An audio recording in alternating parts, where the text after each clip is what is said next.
Hey, everybody. I'm Hillary Atkin from the Atkin Report, and I am thrilled to welcome Liam St. John from The Voice to this edition of Hillary's Happy Hour. Liam, how you doing? I'm great, Hillary. How are you? Thanks for having me. You're so welcome. You know, you really killed it during the blinds with your rendition of Marcy Playground's Sex and Candy. Would it be weird to say that song always gets a rise out of people? I mean, it gets a rise out of me. It's been a favorite of mine for a long time to cover.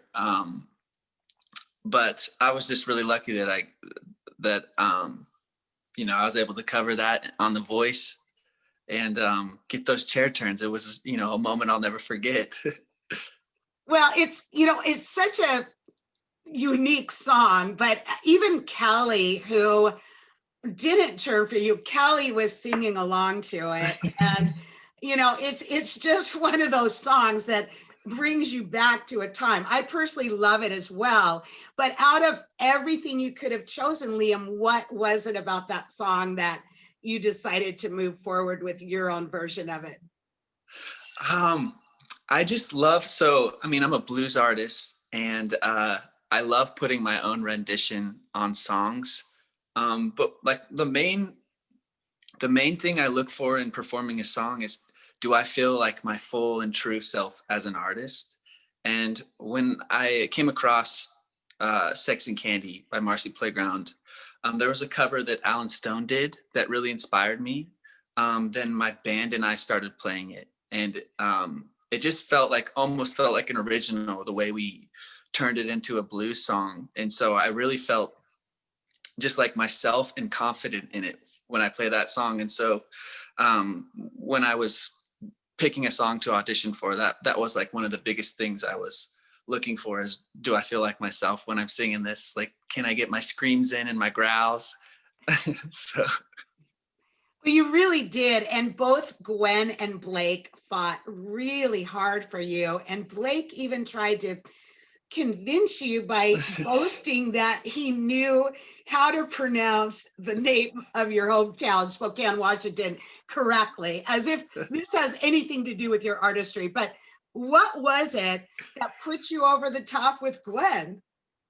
Well, first of all, shout out to Blake for giving my hometown some love. That's a common mistake around the country. But I mean, I was so grateful for Blake to turn. He was the first to turn, and just like watching the audition air, and just hearing him say, "What are y'all waiting for?" Like, it just blew my mind. But I just understand my lane as an artist. I'm like blues, rock, kind of soul. And honestly, country and blues are next door neighbors. And it was really tough not to pick Blake. But I know that Gwen is such a unique artist. She's kind of formed her own lane her whole career. And I am a performer first. Like, live performance is my absolute breath and life. It's what gives me the most joy. And I know that Gwen has formed her career around her live performances. And so I just really thought that connecting with this unique voice that Gwen has, and this unique performance career that she had would be a great fit for me. And so that's ultimately what helped me make my decision, was who I was going to connect with the most moving forward in the competition. I think you made the right choice. Absolutely. But Blake would have been great as well. And he's often the first out of the gate and seeing the talent in people, whether they end up on his team or not, at least at the beginning. Yeah. But, right. I wanted to get back to I know you've been interested in music for a long time, but you also are an accomplished athlete, and you were coaching your college track team. But how did you, from doing that and other businesses that you were involved in, how did you make your way back to music, or was it always part of your life during that time? Yeah, music has always been just like my life source. There's a lot of people out there just like, that you have this burning passion. I'm sure you had the same for your career. and at one point made the decision, maybe it was earlier on than me, but to pursue it. But it was always just pulling me back. I've always been singing and writing and performing at like open mics and things, but just never took the swan dive and the full commitment into the career until after I finished my master's at Whitworth University.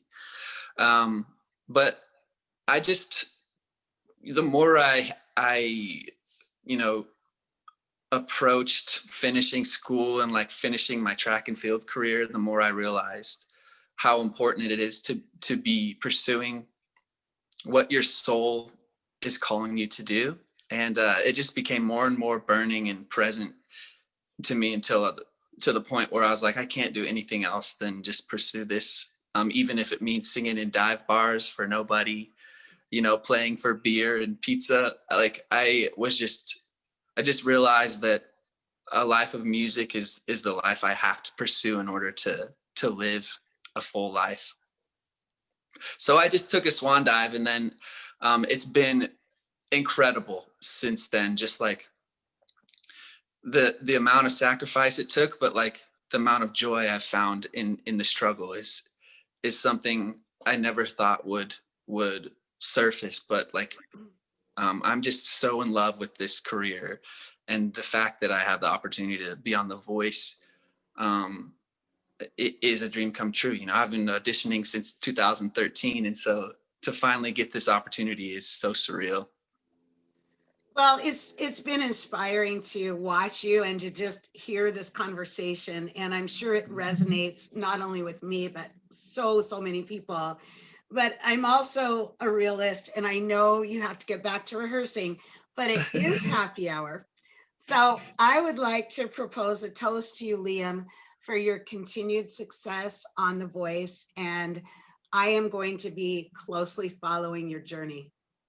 Thank you so much, Hillary, and a toast to you for all the amazing support and love that you give to us artists all over the country. We wouldn't be here without you. Thank you so much.